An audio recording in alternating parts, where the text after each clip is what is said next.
नमस्कार मेरे प्यारे विद्यार्थियों, आपका हमारे YouTube चैनल नक्षत्र एजुकेशन में हार्दिक स्वागत है।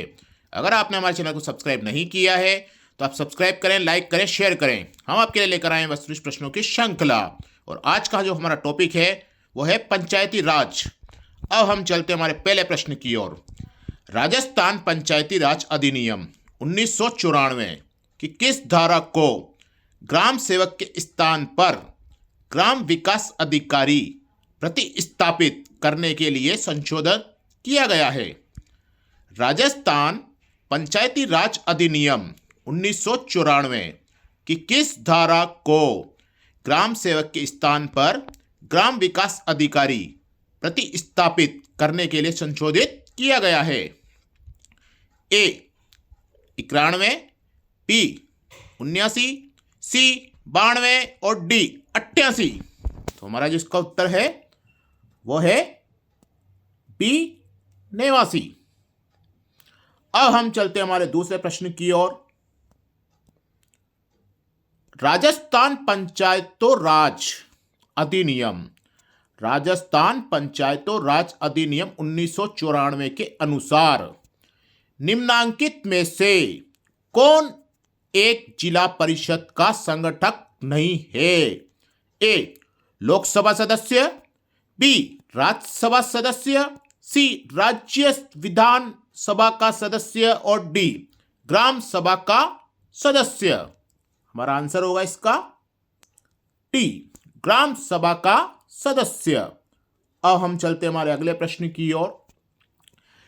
ग्राम सभा के सदस्य होते हैं ए ग्राम के सभी निवासी, बी मतदाता सूची में दर्ज नाम के सभी निवासी, सी राज्य सरकार द्वारा प्रदत्त सूची अनुसार और डी सरपंच द्वारा मनोनीत सदस्य।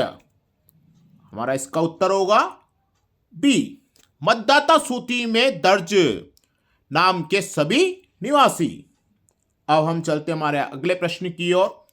पंचायत राज व्यवस्था है, पंचायत राज व्यवस्था है ए स्थानीय शासन की, बी स्थानीय प्रशासन की, सी स्थानीय स्वशासन की और डी ग्रामीण स्थानीय शासन की।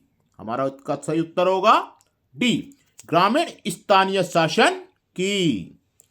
अब हम चलते हैं हमारे अगले प्रश्न की ओर। राजस्थान में पंचायती राज अधिनियम, राजस्थान में पंचायती राज अधिनियम कब लागू किया गया था? ए 23 मार्च 1994 ईस्वी, 23 अप्रैल 1994 ईस्वी, 23 जून 1995 ईस्वी या फिर 23 जून 1996। हमारा इसका सही उत्तर होगा बी 23 अप्रैल 1994। अब हम चलते हमारे अगले प्रश्न की ओर। राजस्थान में अगस्त 2010 में हुए स्थानीय निकाय चुनावों में महिलाओं ने आरक्षण का कितना प्रतिशत लाभ उठाया? राजस्थान में अगस्त 2010 में हुए स्थानीय निकाय चुनावों में महिलाओं ने आरक्षण का कितना प्रतिशत लाभ उठाया? ए 33%, बी 10%, सी 30% या फिर डी 50%। हमारा इसका सही उत्तर होगा ए 33%। अब हम चलते हमारे अगले प्रश्न की ओर।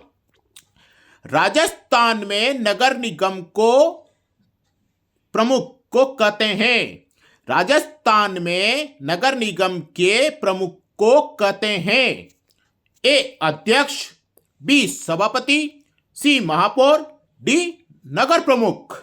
हमारा इसका सही उत्तर होगा सी महापौर। अब हम चलते हमारे अगले प्रश्न की ओर। 1989 में किस समिति ने 1989 में किस समिति ने स्थानीय शासन के निकायों को संवैधानिक दर्जा प्रदान करने की सिफारिश की है? ए पी के थंगुन समिति, बी बी आर मेहता समिति, सी अशोक मेहता समिति या फिर डी सादिक अली समिति। हमारा इसका सही उत्तर होगा ए पी के तंगुन समिति। अब चलते हैं हमारे अगले प्रश्न की ओर। राजस्थान में छावनी बोर्ड किस शहर में है? राजस्थान में छावनी बोर्ड किस शहर में है? ए माउंट आबू, बी एरनपुरा, सी नसीराबाद, डी देवली। हमारा इसका सही उत्तर होगा सी नसीराबाद। अब हम चलते हैं हमारे अगले प्रश्न की ओर। पंचायती राज विषय संविधान की कौन सी सूची में शामिल है? पंचायती राज विषय संविधान की कौन सी सूची में शामिल है? ए अवशिष्ट सूची, बी समवर्ती सूची, सी राज्य सूची या फिर डी संघ सूची। तो हमारा इसका सही उत्तर होगा सी राज्य सूची। अब हम चलते हैं हमारे अगले प्रश्न की ओर। शहरी स्थानीय स्वशासन, शहरी स्थानीय स्वशासन किस सूची का विषय है? ए समवर्ती सूची, बी राज्य सूची, सी संघ सूची या फिर डी अवशिष्ट सूची। हमारा इसका जो सही उत्तर होगा वो है बी राज्य सूची। अब हम चलते हैं हमारे अगले प्रश्न की ओर। राजस्थान में नगर पालिका चुनाव में एक निर्दलीय प्रत्याशी को नामांकन के लिए कितने प्रस्तावक आवश्यक हैं? राजस्थान में नगर पालिका चुनाव में एक निर्दलीय प्रत्याशी को नामांकन के लिए कितने प्रस्तावक आवश्यक हैं? ए 2, बी 3, सी 4, डी 5। तो हमारा इसका सही उत्तर होगा डी 5। अब चलते हम अगले प्रश्न की ओर। राजस्थान में पंचायती राज व्यवस्था कितने स्तर वाली है? राजस्थान में पंचायती राज व्यवस्था कितने स्तर वाली है? ए एकल स्तरीय, बी द्विस्तरीय, सी त्रिस्तरीय या फिर डी चतुर्थ स्तरीय। तो हमारा इसका जो सही उत्तर होगा वो है त्रिस्तरीय। अब हम चलते हैं हमारे अगले प्रश्न की ओर। ग्रामीण क्षेत्र में जन्म मृत्यु पंजीकरण होता है। ग्रामीण क्षेत्र में जन्म मृत्यु पंजीकरण होता है। ए नगर निगम द्वारा, बी नगर परिषद द्वारा, सी ग्राम पंचायत द्वारा या फिर डी नगर पालिका द्वारा। हमारा इसका सही उत्तर होगा सी ग्राम पंचायत द्वारा। अब चलते हैं हम हमारे अगले प्रश्न की ओर। वर्ष 2020 तक राजस्थान में पंचायती राज संस्थाओं के लिए कितनी बार चुनाव आयोजित किए गए? वर्ष 2020 तक राजस्थान में पंचायती राज संस्थाओं के लिए कितनी बार चुनाव आयोजित किए गए? ए 9 बार, बी 10 बार, सी 5 बार या फिर डी 11 बार। तो हमारा इसका जो सही उत्तर होगा वो है डी 11 बार। अब हम चलते हमारे अगले प्रश्न की ओर। पंचायती राज के स्वर्ण जयंती समारोह में, पंचायती राज के स्वर्ण जयंती समारोह में घोषित पंचायती राज संस्थान राजस्थान में कहां खुलेगा? ए जयपुर में, बी जोधपुर में, सी उदयपुर में या फिर डी नागौर में। तो हमारा इसका सही जो उत्तर होगा वो है ए जयपुर में। अब हम चलते हमारे अगले प्रश्न की ओर।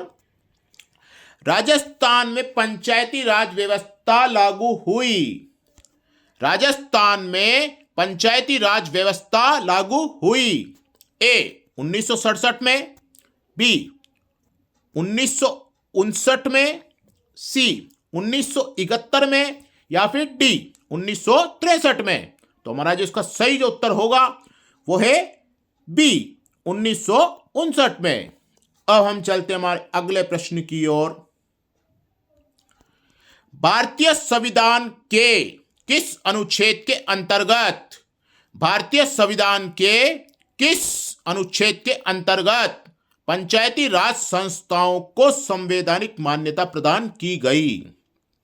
ए 256, बी 368, सी 154 और डी 243 बी। हमारा इसका सही उत्तर होगा डी 243 बी। अब हम चलते हमारे अगले प्रश्न की ओर। भारतीय संविधान की कौन सी अनुसूची पंचायतों की शक्तियों से संबंधित है?